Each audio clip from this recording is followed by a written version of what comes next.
নমস্কার বন্ধুরা, সোমার রান্নাঘরে তোমাদের সবাইকে স্বাগত জানাই।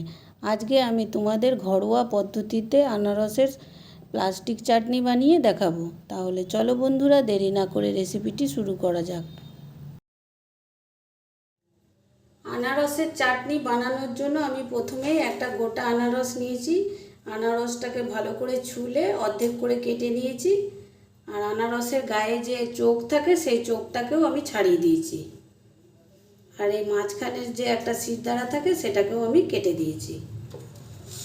লাগছে চিনি, এখানে আমি 100 গ্রাম চিনি নিয়েছি। আর নিয়েছি নুন, আর একটা পাতিলেবুর রস, আর লাগছে অল্প একটু কিশমিশ, অল্প একটু কাজু বাদাম, আর একটা গোটা শুকনো লঙ্কা, সেটা আমি ছোট ছোট করে কেটে নিয়েছি।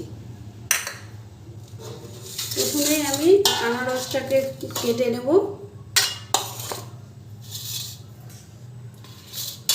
খুব পাতলা পাতলা করে আনারসটাকে আমি কাটবো।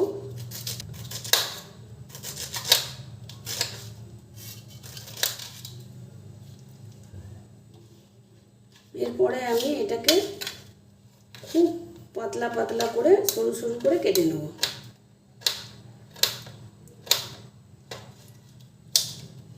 একইভাবে সমস্ত আনারসগুলোকে আমি পাতলা পাতলা করে কেটে নেব।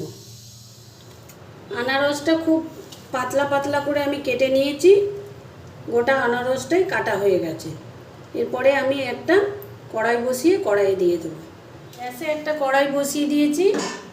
এরপরে কেটে রাখা আনারসগুলো আমি দিয়ে দেবো। আর দিয়ে দেবো অল্প একটু জল, খুব বেশি জল দেবো না, আনারস থেকে জল উঠবে। আর দিয়ে দেবো ছোটো চামচের হাফ চামচ নুন।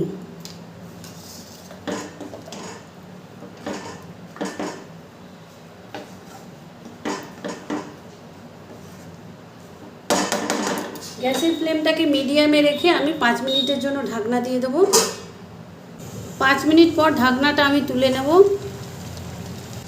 আনারসটা দিয়ে কতটা জল উঠেছে দেখতেই পাচ্ছ।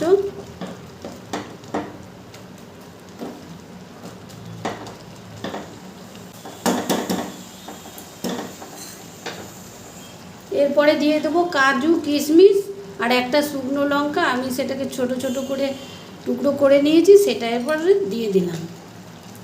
শুকনো লঙ্কাটা দিলে একটু ঝালও হবে আর দেখতেও একটু ভালো লাগবে।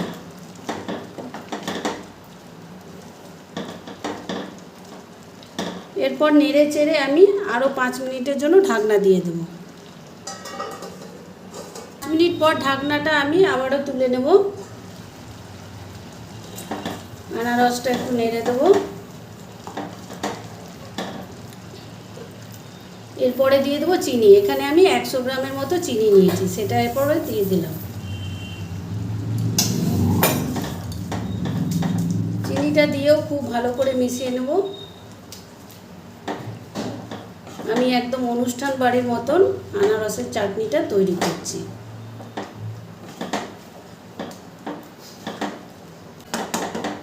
চিনিটা দিয়েও আমি আবারও 5 মিনিটের জন্য ঢাকনা দিয়ে দেবো। 5 মিনিট পর ঢাকনাটা আমি আবারও তুলে নেব।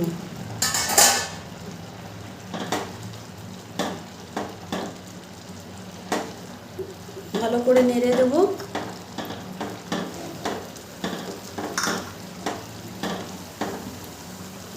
এরপরে আনারসের জলটাকে আমি একটু টানিয়ে নেব।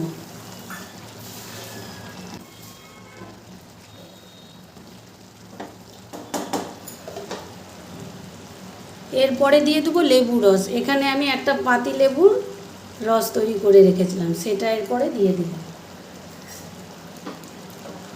লেবু রসটা দিয়েও খুব ভালো করে মিশিয়ে নেব।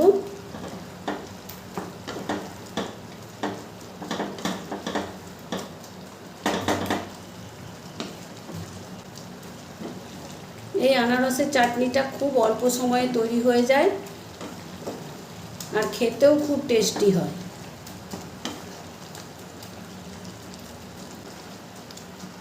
আনারসগুলো একটু খুন্তি দিয়ে ভেঙে দেবো, একটু ঘেটে দেবো।